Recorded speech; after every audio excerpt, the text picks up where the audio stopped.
Today I'm going to show you how to install Blender because you probably want to create 3D models.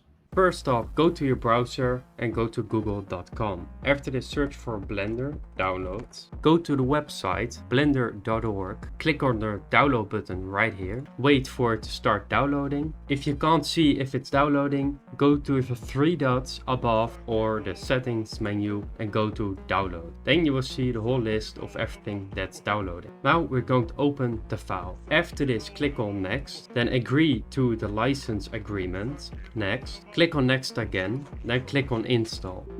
Give permissions to the user account control pop-up and say yes. Probably the reason why you want to be using Blender is to create 3D models of anything you can imagine and maybe even make a movie of it in a created environment you've created yourself. Wait for it to download. This can take a moment. You can minimize the window if you want, but after this a pop-up is going to appear that it has installed. Of course, many things are going to happen, just let it run. And after this it's done and you can click on finish. You should be finding an application on your desktop called Blender 4.0 where you can go to your start menu by pressing on the Windows button and then type Blender. After this, open the application by pressing enter. And now we're going to open a completely new project. I'm not going to explain how everything works, but you can see basic things here, the language, shortcuts of what type of application you were using before this. So you can, industry compatible. It's all different keybinds and everything, and spacebars play and everything. The theme, you can select this too, change it very easily, just like this.